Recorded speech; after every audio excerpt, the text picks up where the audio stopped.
लोकपाल नियुक्ती आणि शेतीमालाला दीडपट हमीभाव या मागणीसाठी ज्येष्ठ समाजसेवक अण्णा हजारे हे 30 जानेवारी रोजी सकाळी 10 वाजल्यापासून राळेगण सिद्धी या आपल्या मूळ गावी अनिश्चित काळासाठी अमरण उपोषणास बसले आहेत। सकाळी यादवबाबांचे दर्शन घेऊन तसेच पद्मावती मंदिरात महात्मा गांधींच्या पुतळ्याला अभिवादन करत अण्णांनी पुन्हा लोकपालासाठी एल्गार पुकारलाय। अण्णांच्या या आंदोलनात सहभागी होण्यासाठी देशभरातून कार्यकर्ते राळेगण सिद्धी येथे दाखल होत आहेत।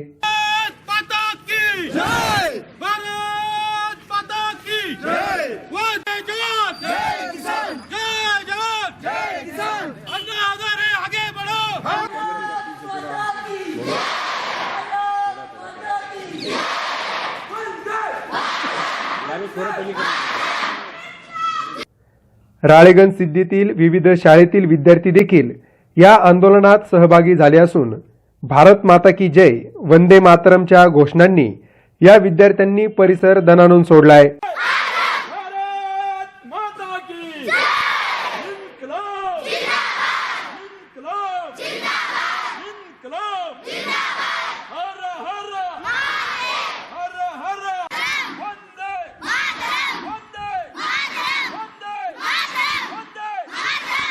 सुप्रीम कोर्टाच्या आदेशानंतरही केंद्र सरकारने लोकपाल आणि लोकायुक्त अधिनियम 2013 लागू न केल्याने अण्णांनी केंद्र सरकारवर टीका केली आहे। तर राज्य मंत्रिमंडळाने लोकायुक्त कायदा करण्यास मंजुरी जरी दिली असली तरी मंत्रिमंडळाची मंजुरी म्हणजे कायदा नव्हे, प्रत्यक्ष कायदा करणे महत्त्वाचे असल्याचे अण्णांनी म्हटलंय। त्यामुळे अण्णा आपल्या उपोषणावर ठाम आहेत। मी आता त्यांना निरोप दिला, येऊ नका, तुमच्या येण्यामुळे काही फरक पडणार नाही, उलट जनतेमध्ये संभ्रम निर्माण होईल की मंत्री आले आता काही तडजोड होते का काय आणि मग उपोषण करण्यापासून ते थांबतील, असं काही करू नका। त्यांना मी निरोप दिला, तुम्ही येऊ नका, तुमच्याच्याने आता काही होणार नाही, कारण बॉस तुमचा दिल्लीत बसलेला आहे आणि तुम्ही नुसतं येऊन काय करणार आहे। आले तर नाकारता कसे येतं? एक मंत्री आहे ना, तो महाजन नाही, गिरीश महाजन व्यक्ती नाही, ते मंत्री आहे आणि मंत्रिपदाचा अवमान हे बरोबर नाही, लोकशाहीला धरून नाही बोलणार ना। पण येण्याच्या आधीच आम्ही निरोप दिला, तुम्ही येऊच नका। अरे ये आश्वासन क्या 1-2 महीने का नहीं, सत्ता में आने से पहले से आश्वासन कितने।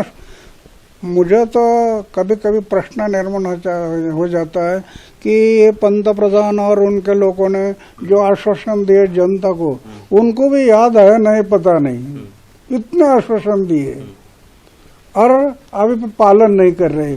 किसान का प्रश्न, आश्वासन दिया ना, स्वामीनाथन कमेटी का रिपोर्ट का हम पालन करेंगे, पालन नहीं किया है।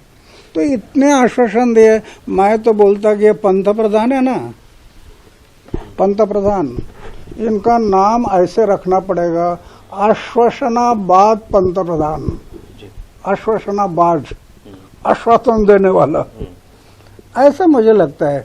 इतने आश्वासन दिया और उसका पालन नहीं।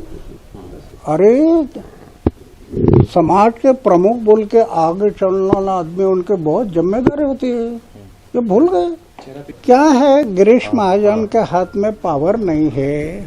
फोन पे मत दो, बाइट दे रहे हो, नहीं से अभी कैबिनेट हो गया, कैबिनेट में ये लोकायुक्त करने के लिए सोचा है।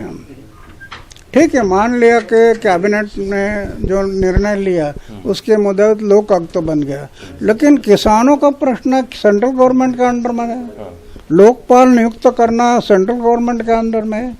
नरेंद्र मोदी सरकार ने ये करना चाहिए। अभी गिरीश महाजन क्या करेंगे उसके लिए? गिरीश महाजन दिल्ली में 23 मार्च का आंदोलन के टाइम पर मेरा अनशन छुड़ाने के लिए यही मुख्यमंत्री गिरीश महाजन आए थे ना, 9 महीना हो गया, अभी तक कुछ किया नहीं।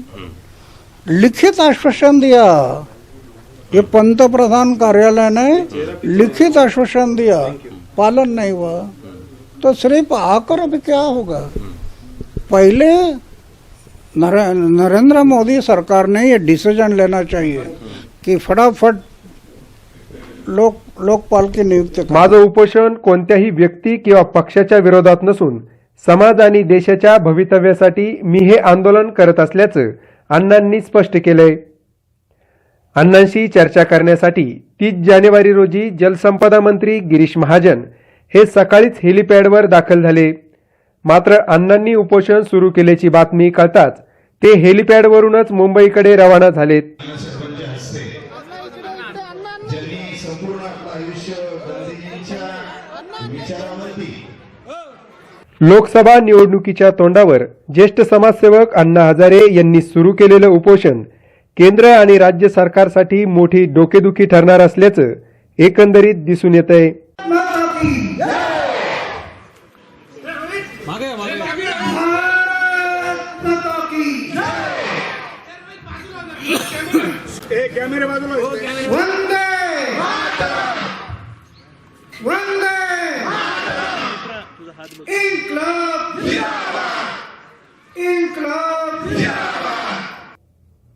प्रतिनिधी रोहित पाटील, माय न्यूज, अहमदनगर.